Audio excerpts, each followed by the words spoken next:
Um, Wonderful. Thank you for having me. I'm really excited to talk with you all.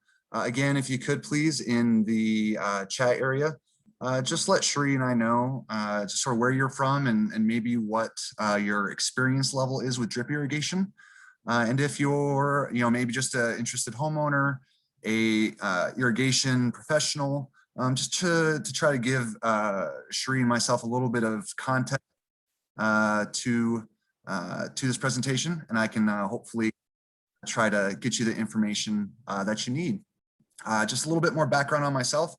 I've been with Rainbird now for about 4 months. Prior to that, I worked for 15 years in the municipal sector there in the metro area. Most recently, 5 years with the city and county of Denver, doing landscaping, irrigation, renovations. Excited to talk with you today. Sheree, does it look like we have most of the folks that had responded or that we expect today?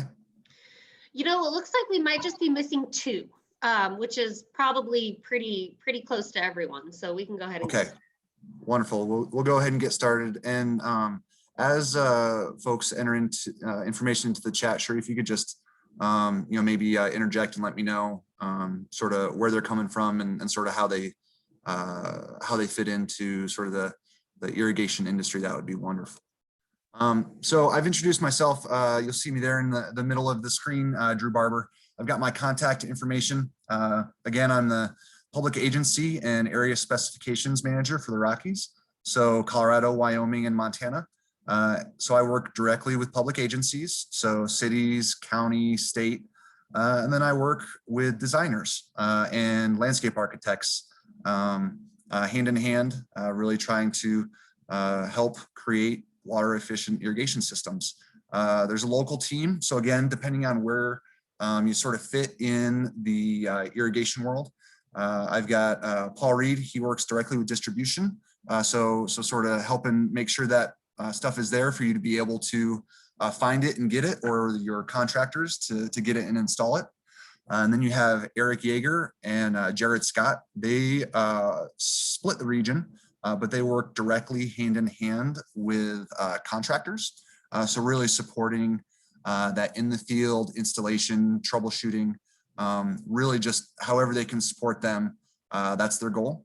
And then it doesn't tie in directly to drip irrigation, but we have a teammate, Alex Clayton, who focuses directly on central control, which definitely ties into the overarching water conservation theme of the Rocky Mountains and the Rocky Mountain West.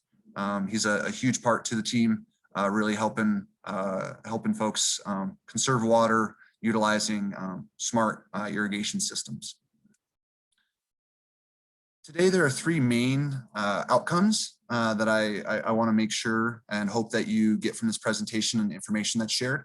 And again, if there's a question you're going through this presentation, please put it in the chat, and Sheree will let me know, and we can either address it during, in the process of the presentation, or if it makes more sense, Sheree, feel free to keep them until the end, and we should have about 15 minutes at the end for any types of Q&A. I also hope that you come away being able to describe the various applications on how to utilize drip irrigation. So being able to look at a location out in the field, or a irrigation plan and concept plan, and just looking and being able to say, hey, given the size and what we're trying to do here, this might be a good opportunity for drip irrigation instead of overhead sprays or some other type of sort of conventional irrigation. And lastly, I want you to come away with an understanding of design principles of both surface and subsurface irrigation, drip irrigation, which we'll of course cover in pretty good detail here going forward. So again, want you to be able to be comfortable identifying components. So being able to open a valve box and know what you're looking at, or out in the field, and be able to speak on that. Describe the various applications of using drip irrigation, and then how to start the design process and principles to utilize for surface and subsurface drip irrigation. There are many benefits of using drip irrigation. It's one of the most important is, you're able to match the water application rate to each individual plant or each individual area very precisely. You're able to match the actual application rate of the water, the irrigation, to the soil infiltration rate. So you're putting down the appropriate amount of water matched to the type of soil, if it's sand, silty, clay, to be able to minimize any type of runoff. So you want to be able to put the right amount of water where you want it, when you want it. You're able to apply the water directly to the root zone, so you have no overspray or evaporation. I'm sure we've all been at a park or at a commercial center where, even though there's no irrigation running at the time, you've got a ton of overspray on the concrete, and it's very clear that water was going where it wasn't supposed to. And something that I like to also hit on is, it's not just using drip irrigation, but it's also designing and installing it correctly. If you're able, if you design and install drip irrigation the way it's supposed to be installed, you can be over 90% efficient with that application. So 90% of the water that's coming out of that irrigation system is going to the plants where it needs it, when it needs it, which is much higher. A typical spray zone, you may only be in a 60% efficient. It may only be 60% efficient as compared to 90% efficient with a drip system. Why utilize drip irrigation? I think in the West, in the arid West, we're a little bit more accustomed to using drip irrigation. Here are just some of the very easy, obvious reasons why drip irrigation can be used, should be used. You've got, stained fences. We've all seen the wood irrigation half moons, and you can see on this fence, you can see where the water's been hitting, so you've got that discoloration in the fencing. On commercial sites, you'll see overspray, which will cause water spots on windows of both the buildings and then also vehicles. Can be very unsightly. In the bottom left, you can see when you initially install a conventional spray irrigation system, the plant material may be very small and low and be irrigated appropriately. But after 5 or 10 years, as you can see in that picture, now instead of that water going into that bed, it's just hitting that vertical face of foliage and then dropping directly down and then running over onto the concrete, which can lead to damage to the concrete or asphalt damage, which you can see in that bottom picture. And then one of the most, I guess what you will commonly hear the most feedback about is liability to pedestrians or vehicles. So overspray going into vehicles, hitting pedestrians, people walking, those types of things. Something that I also didn't put on here, but maybe even more of a reason of why to use drip irrigation. I'm not sure about any of the local requirements, codes there in Pueblo or Pueblo County or in that part of the state. But I do know, there are various municipalities that have different regulations above and beyond what is required, whether it be the use of drip irrigation, the efficiency of an irrigation system, utilizing pressure regulation or check valves, which are little valves in the system that keep water from running out. And statewide, now any type of spray, fixed spray irrigation pop-up requires pressure regulation. So again, depending on where you're at and the local codes and ordinances, that may push you to utilizing drip irrigation, or if you are seeking LEED certification for a new construction build, this may also be there may also be an incentive or push to utilize drip irrigation versus conventional.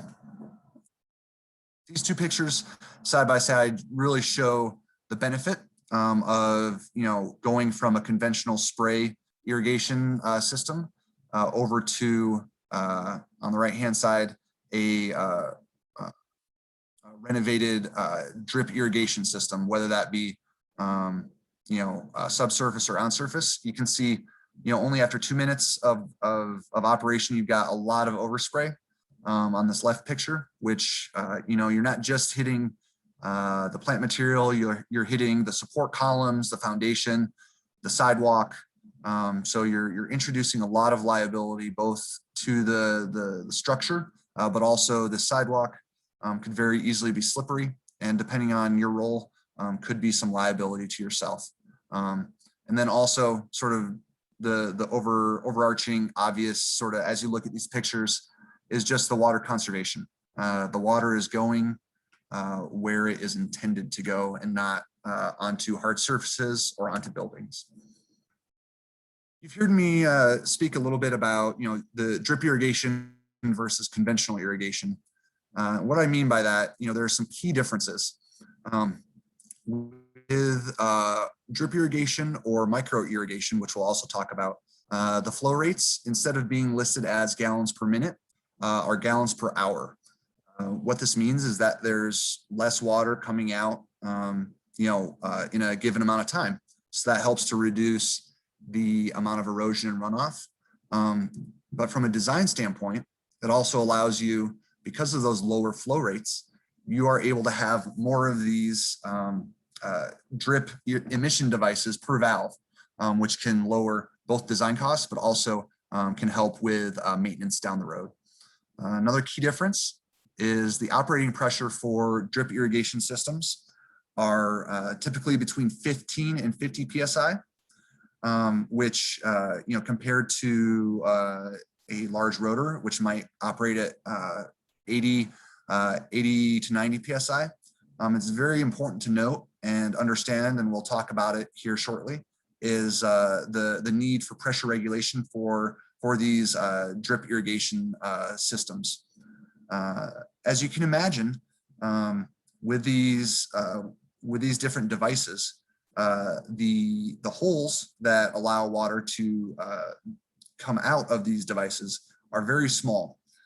So another requirement for these drip irrigation systems is additional filtration, which is typically done right there in the valve box, right after the irrigation valve. And we'll talk about that more.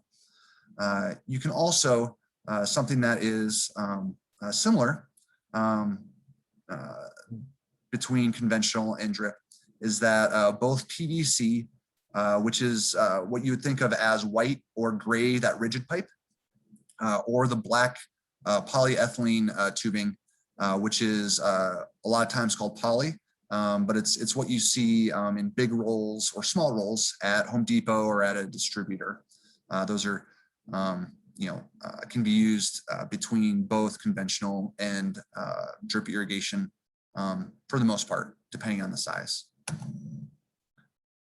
Now that we've talked a little bit about the sort of the overarching reasons of why we should use and can use and apply irrigation, drip irrigation, I'd like to talk about the system itself, the components that are needed to get the irrigation from the irrigation line in the ground out to the plant.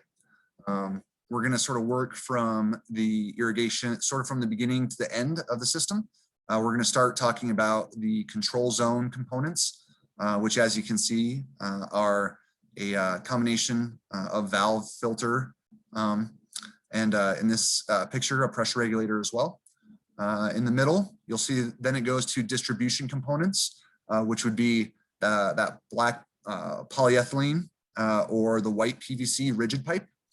And then sort of one of the last devices, the actual emission device, the piece that regulates the amount of water coming out of that irrigation line and placing water exactly where you want it.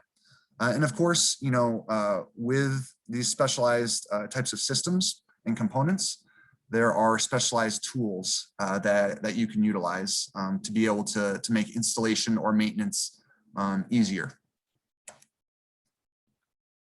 So drip valve components.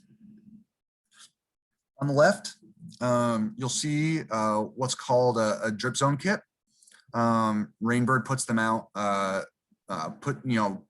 pre-assembled, put together, I should say put together in the same bag.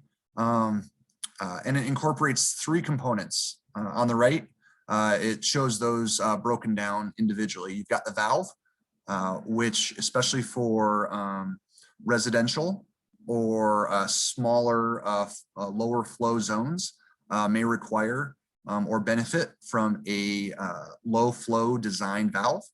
Then you go into the filter. We'll talk about this here in a couple slides, which would either be this Y filter or a basket filter, which looks sort of like a big sort of can on top of the pipe. But the point is that inside of both of them, there's a filtration system, which we mentioned is critical because you don't want to get any of that particulate down into your system. Because once it's in there, it will most likely plug up something, and you just want to minimize that. And then lastly, you'll see the pressure regulator. This one in particular is at 40 PSI. And what you'll see is you've got 3 components on the right, just the 2 components on the left. What is on the left, you've got your valve and then the filter, and then you see the white dot on there, that's actually the pressure regulator. So you've got on both sides, you've got the same components. Just on the left, it's more compact. Typically what you see is the setup on the left, and primarily because it's fewer connections between the components, possible leak points where water can leak from, but also it is a shorter length.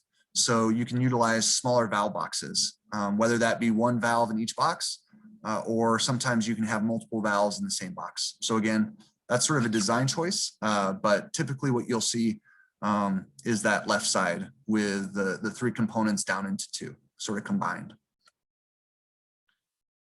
We spoke about filtration and how important it is. Just as important as, it's extremely important, but there's also, several different types of filters. You've got the top left, you've got the inline Y filter, which is typically seen in residential or light commercial. Think, when I say light commercial, think, gas station or muffler shop, that type of size. As you start getting into medium to large commercial, you'll go into these different types of basket filters or disc filter. The basket filter is exactly that. If you unscrew the top off of that, you would pull out a round filter, and that is the mechanism by which to filter the water. The water gets pushed through that, and the particulate gets stuck on the outside, and then you're able to have clean water on the downstream side. This quick check basket filter is just is very similar, except on the top you can see that there is a green indicator. What that does is as that filter gets plugged, it will gradually shift and change from green to red. So it's just a maintenance feature so that you're able to see, hey, do I need to open this filter and do some maintenance on it and get it cleaned out and put back in. And then the disc filter all the way to the right, that's what you'll see typically with either higher filtration need, needing to take out, more or less needing to make the water cleaner, but it also utilized when it's higher volume, so more gallons per minute. So lots of different options. And then on the bottom right is the last filter on this screen. It's actually a new product that Rainbird has put out this year that's just come out to market. I like it, especially coming from the maintenance standpoint. What you can see, there's sort of a green check mark and then red and yellow areas both to the left and the right. What you do is, you turn on the irrigation valve. It reads the flow going through, you set that green check mark over where it's supposed to be running.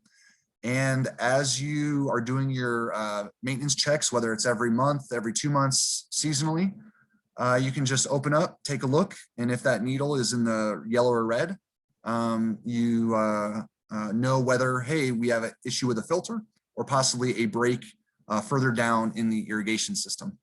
The last two sort of component squares on the left lower side of the screen, those are just examples of different inline pressure regulation. So there's lots of different applications and ways to make a system be filtered and regulated, pressure regulated.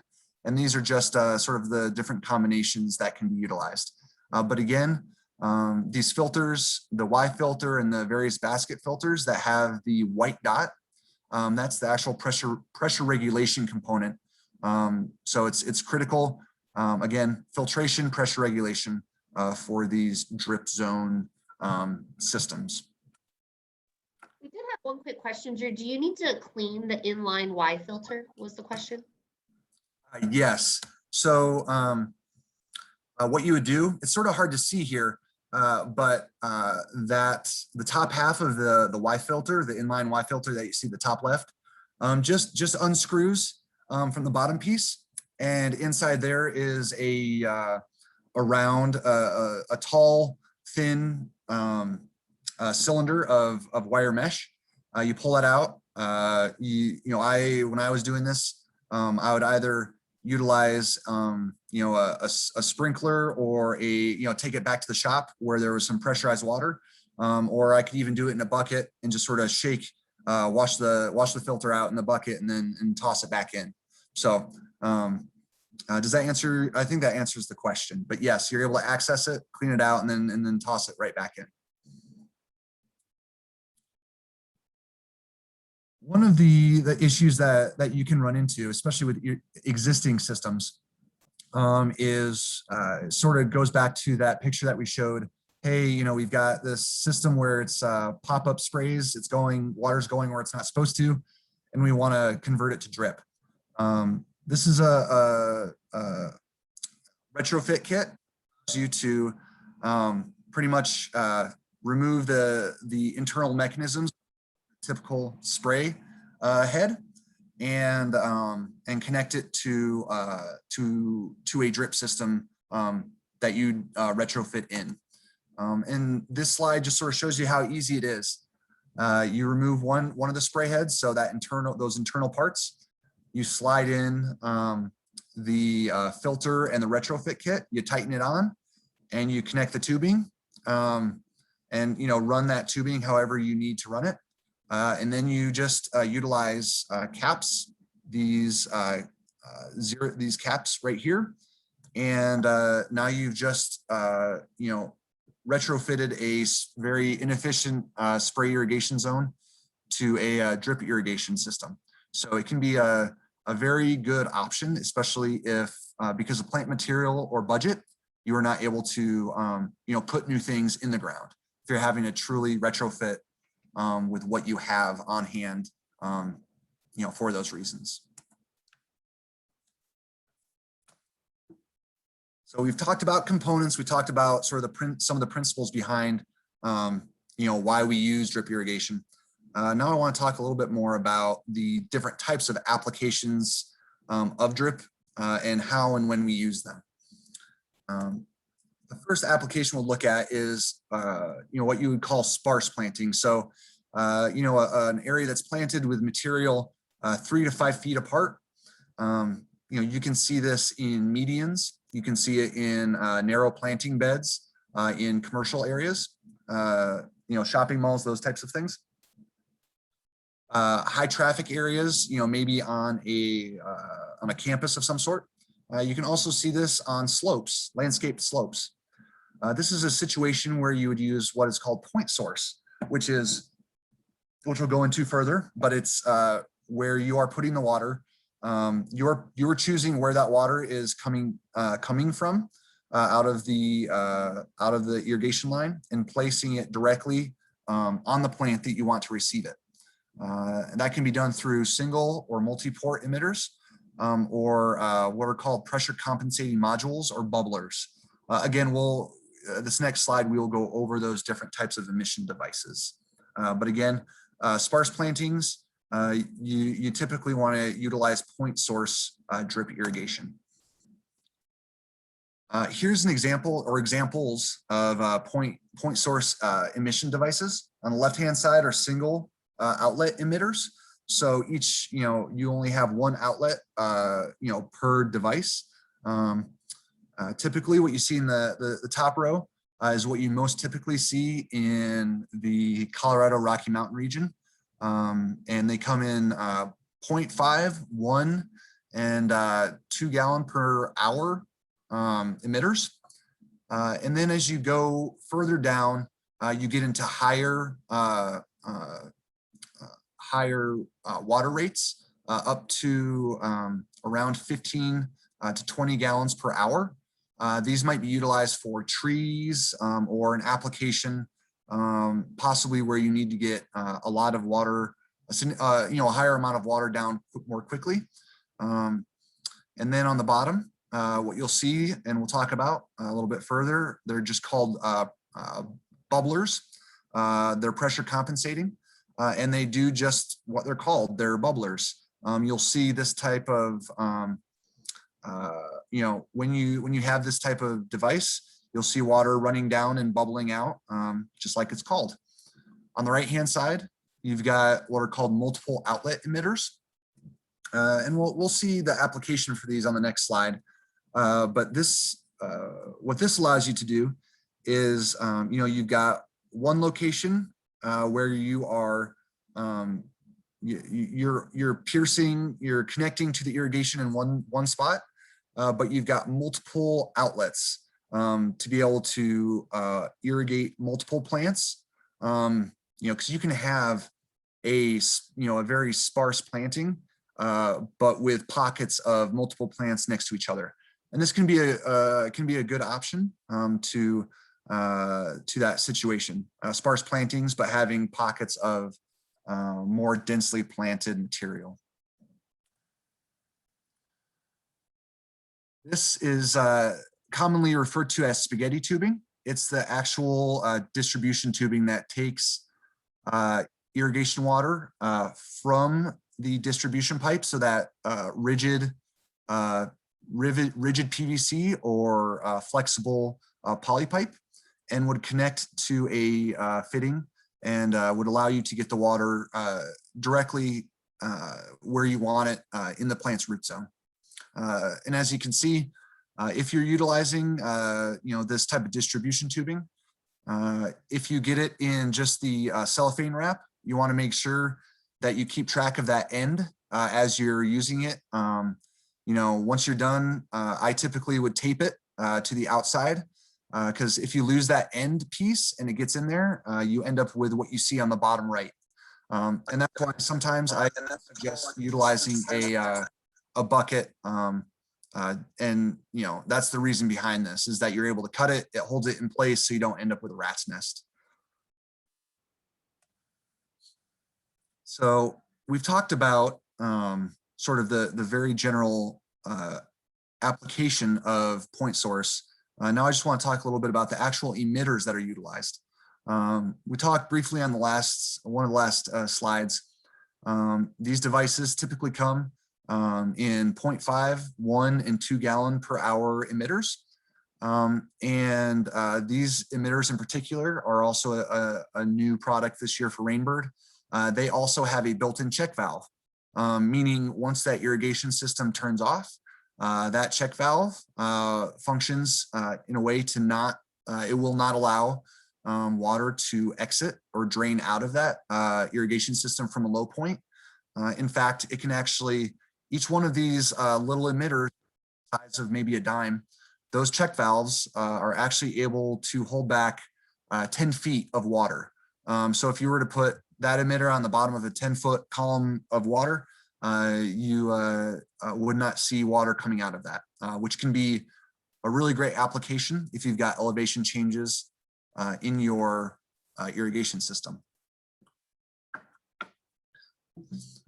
You also see that there are multiple ways to install this type of device,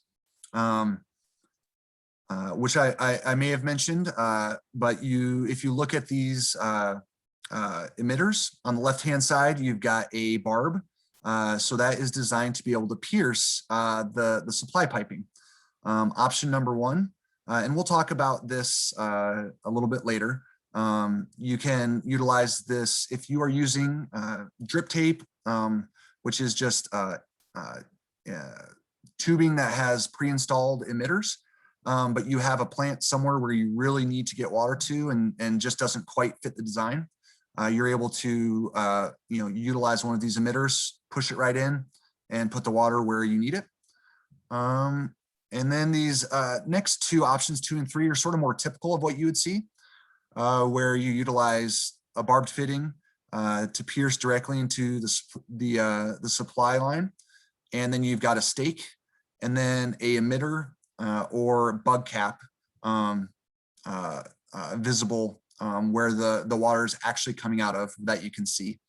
Option number 4, I don't see as frequently, but it's very similar to options 2 and 3, just utilizing the multi-port emitter device. On the right-hand side, I would say is one of the most common applications and installations. And from a maintenance and installation standpoint, this is the one that I prefer because you can see what color that emitter is. And in this case, it's black. So I know that that is 1 gallon per minute, or 1 gallon per hour, which can be really beneficial when you're doing repairs or trying to do irrigation scheduling. But again, that picture I would say is the most common to see out in the field. The next few slides are just a visual of the application of those different ways to utilize the point source. In this case, it's showing the top in the sort of the top, the water source, and then you've got the brown inline drip tubing, and you've got some utilizing some of the stakes to be able to get water to plants that maybe don't quite fit within the grid pattern that they've set up. Something that you'll also see that we haven't mentioned yet is an air relief valve. This is typically used on larger drip zones. And the goal and the reason behind it is to be able to release any trapped air in that system. You don't usually see it in residential unless there's a zone with a lot of elevation change. One other item that we haven't spoke about, but we will, are tie down stakes, especially in surface applications with drip tubing. It's very important to utilize these staples, which they're often called, to keep the pipes down and attached below the mulch or below the weed fabric. This is just another application. You've got the white rigid PVC, and that would be underground, but it's just shown there for visual purposes. And a different application, as you can see, this emitter, instead of having that barb, that piercing barb, it's got a thread, and that is designed to thread onto this riser to the right. The two pictures, so the emitter would screw onto the top of that riser, and then that riser would screw on top of a fitting.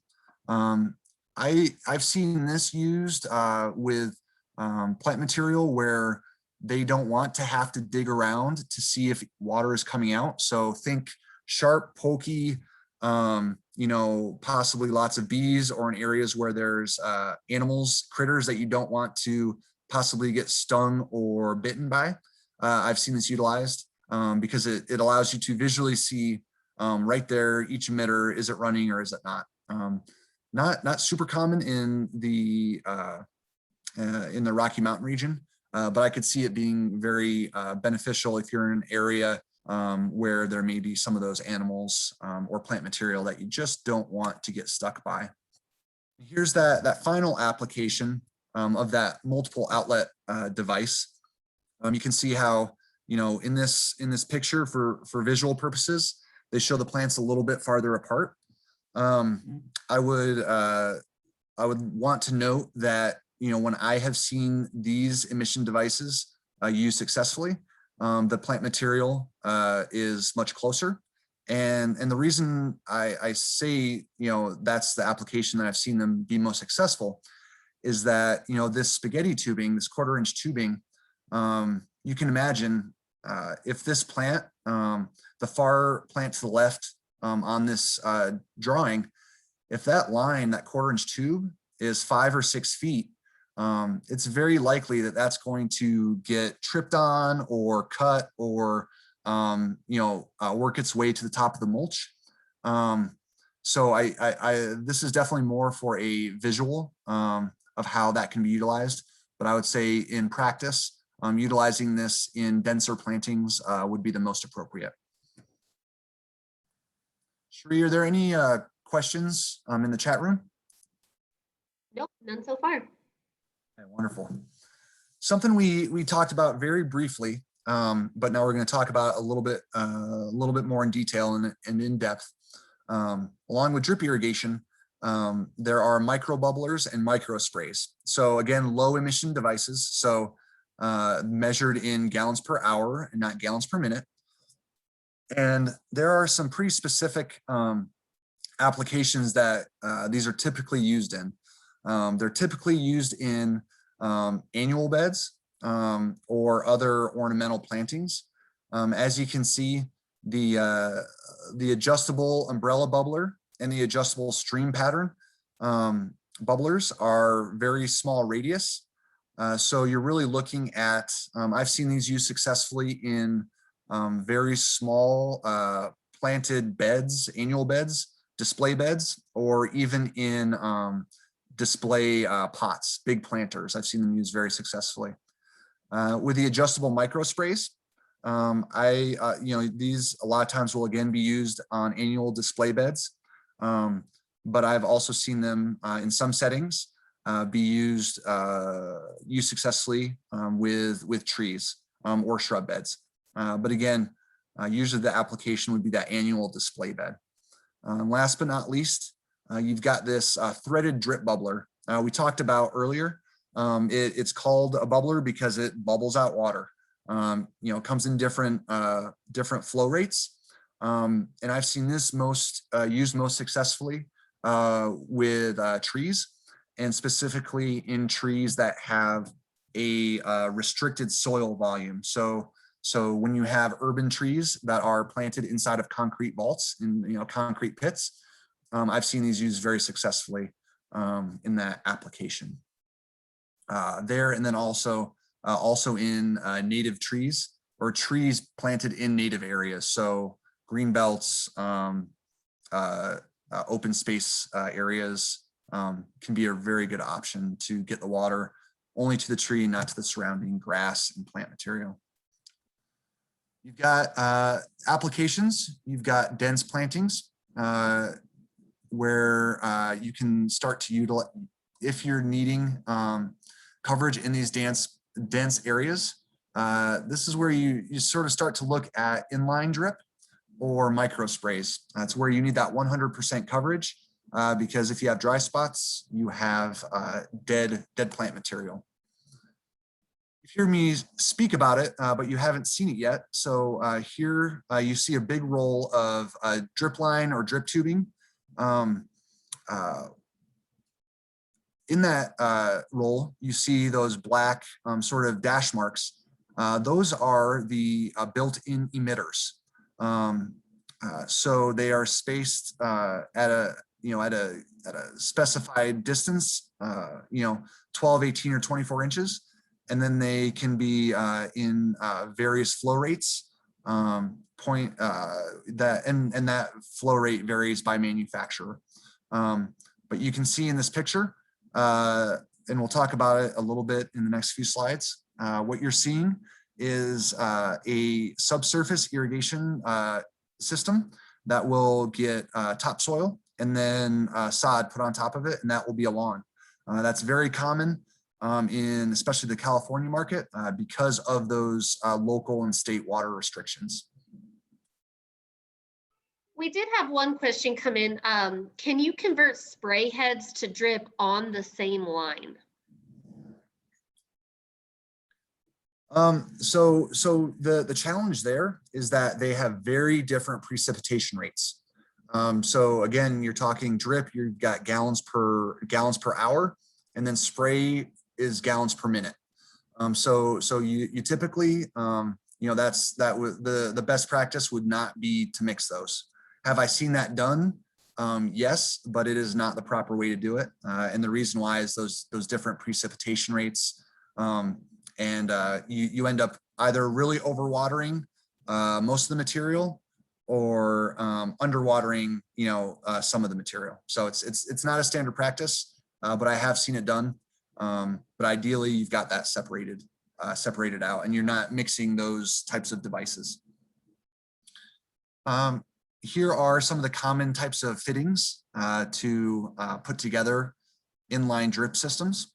The various fittings, insert fittings, so you push them in and they are barbed so they don't come back out, or the twist lock fittings, which function by mechanically sort of pinching against that barb. So a little bit different, sort of your choice, which you prefer.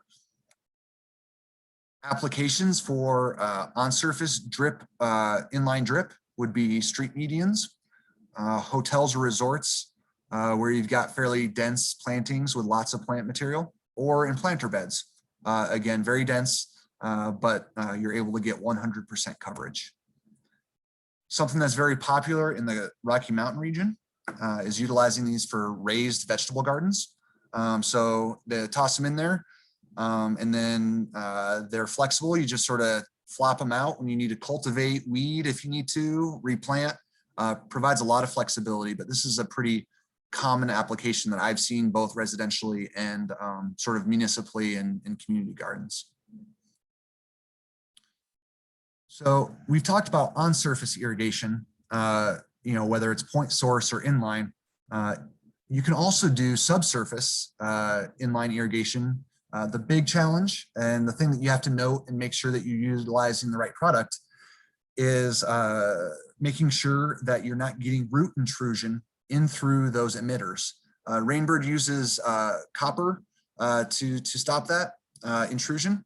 Other manufacturers utilize herbicide impregnated components in that emitter to kill roots as they come in. But you want to make sure if you're utilizing this drip device subsurface that you have that type of some sort of root protection provided. Otherwise, you'll start running into problems as that landscape starts to grow and mature. Here are some applications that you can see. Again, depending on your region, these are more common than not. In parkways, confined areas, next to buildings are hardscapes, again, to minimize that overspray, and even athletic fields and schools. There are entire athletic complexes in Arizona, for instance, that utilize drip irrigation. So they've got baseball fields, baseball complex, without a single overhead, rotor or sprinkler. So with the proper planning and installation, you can really, it's a very diverse product or application of drip irrigation. Something that I'll just talk about briefly. There's also a product that produces where it is pretty much a mesh column where inside of the black column, there's a bubbler.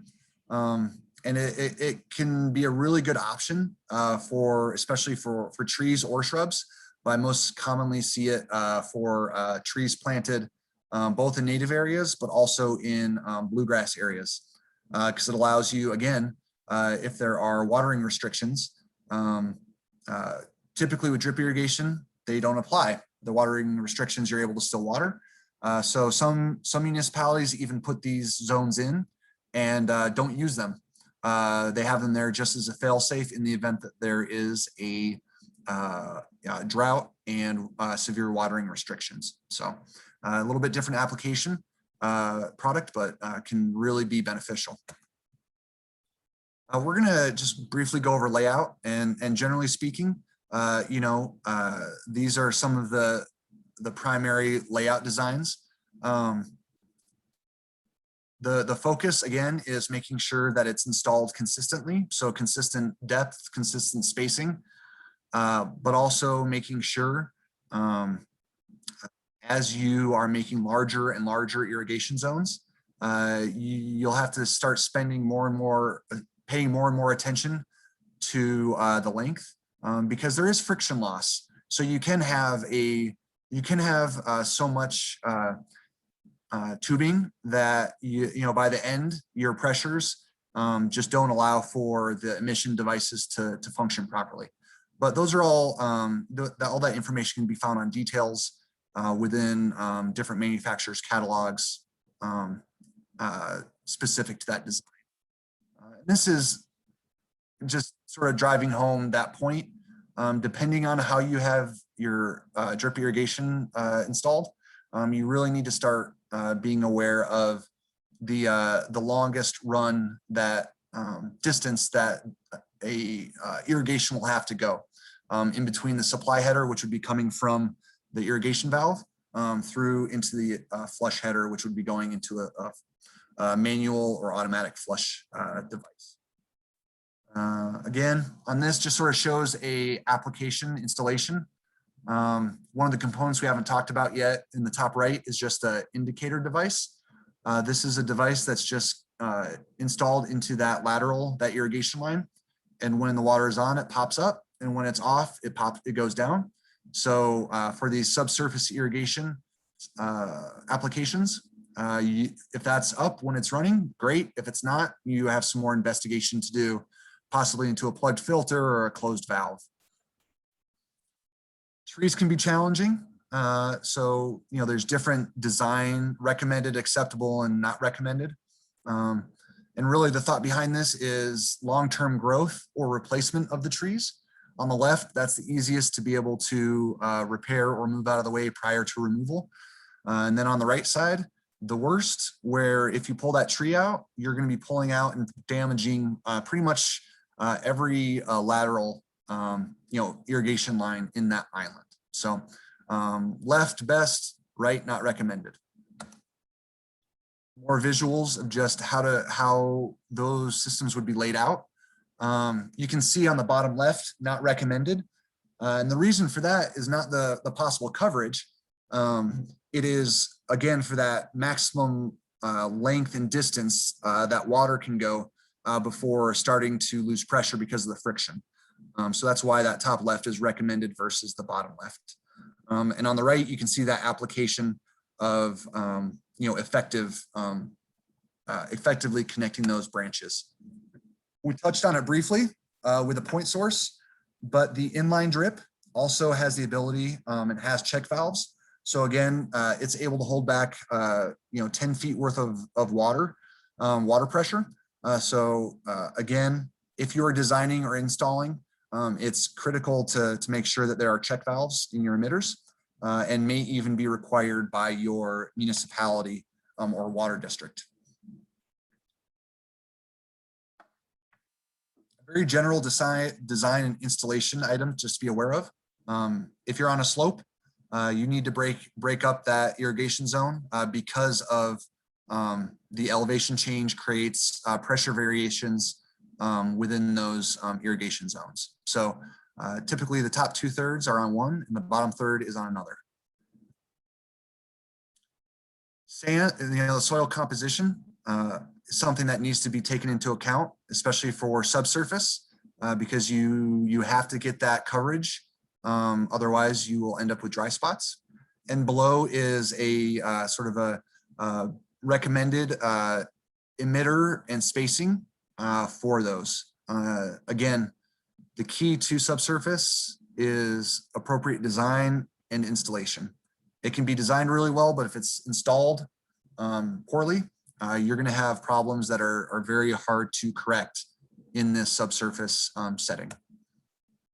We've already spoken about drip line indicators. If it's up if it's turned on when it's turned on, if it's up, great. That's what you want to see. If it's not, or if it's partially down, that's where you've got some more investigation to do. Tie down stakes, both for surface and subsurface. There are recommendations. I would recommend, and what I typically try to do is install this type of tubing earlier in the day because it's not expanded.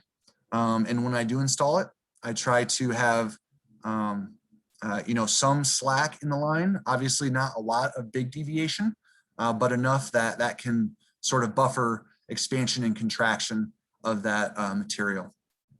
And of course, if it's on the surface, a surface application, you may only get one opportunity to put these staples in before putting in rock or wood mulch. So I typically, in practice, I do more than what is called out for, because again, that's that one opportunity to make sure it gets securely fastened to that surface. A great example of what will soon be grass, subsurface irrigation.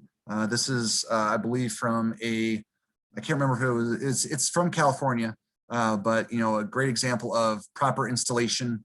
And it will lead to a great green area for sure. Well, thank you. I appreciate your time. I know that there were some questions as we were going along, but I wanted to say thank you and just open the floor here for the next 5-10 minutes. If there's any other questions, I'm here and ready for them. All right, awesome. You do have a few in the chat here. How can you best keep drip line from surfacing through rock or mulch? Yeah, that is a pretty common concern, and you see it. And again, if you are doing it on the surface, where you'd have that inline drip. When I was using it, when I was a practitioner in the field, again, you only have one chance to staple it. So whenever I was doing that, I went probably overboard. But again, I'd rather, spend an extra, 15 minutes or $5 in staples to have that secure than to have it, in a year or two work its way through, the weed fabric, wood mulch or rock mulch. So effective stapling is really the only way to ensure that that's going to stay down. Awesome. Here's a simple one, I think. What is a flush header? So a flush header is, if you think hydraulically, you've got, it's sort of the end of that irrigation zone. So that is where all of those smaller, inline drip pipes come together. And then that would then terminate in a flush device, whether that is a manual ball valve, where you would have a short piece of flexible pipe to be able to flush out the system, or there are also flush valves that are also automatic. So that's what that would be. Awesome. Are there special things you need to do to get water out for prep for winter freezes? Yes. This is, thank you, whoever asked that. In the Rocky Mountains, we all know we have to winterize blowout irrigation systems. It is key to note that the pressure regulation in those filters, or pressure regulators, if they're just by themselves as their own component, they regulate water pressure, not air pressure. You should, in practice, you should not be using more than 30 or 35 PSI when you're blowing these out. With winterization, the key is not pressure, it's volume. So when I was blowing out large municipal systems, I was never above 40 or 45 PSI. If you hook up a compressor and you've got 80 PSI, you run the chance of damaging that drip system, blowing apart fittings. But it's also one of the most common things that are missed during winterization, whether it's residential or commercial municipal. Okay, awesome. How do you deal with moving the drips out to the drip line of the trees as they grow? Yeah, I mean, if you're using the point source, so the emitters, A lot of times the thought will be there to either install enough of that 1/4 inch tubing to be able to come back and move it, after establishment, moving it further out. I would say in practice for trees, you may be better served using a bubbler, or even now there's even a shift standard practice to utilizing two fixed or rotary nozzle spray heads, because that gives you the ability, as the tree starts to mature and the root zone grows, you can change that nozzle out and be able to get water to more of the root zone, instead of 5 or 10 locations in that root zone if you're using a point source.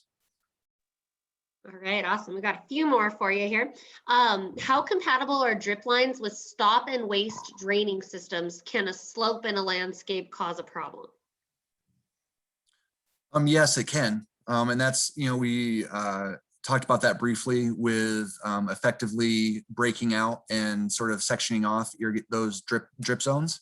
And again, making sure that you're utilizing devices that have check valves, whether that's inline, drip tube, or point source with a check valve. The check valve is key, and it's definitely a design consideration as you're looking at your design. All right, great. We have a participant who's wanting to convert some turf to xeriscape, which is fantastic. And they've been advised to consider converting their 1/2 inch pipe to 3/4 inch pipe. What are your thoughts on that? I mean, not knowing the exact system, I would say it really comes down to hydraulics. And that would be the key to that question in my mind. Depending on how they are modifying that system, let me, whoever asked that, feel free to take my cell phone and we can talk a little bit more in depth, because there can be lots of different variables there. But what I, very generally, is if you're retrofitting, is just looking at what you have available hydraulically and making sure that whatever you're putting out in the field will be able to be supported by what you already have access to from a standpoint of water, pressure, flow. All right, great. And then one more for you here. What is the best way to do a coverage test once a system is buried?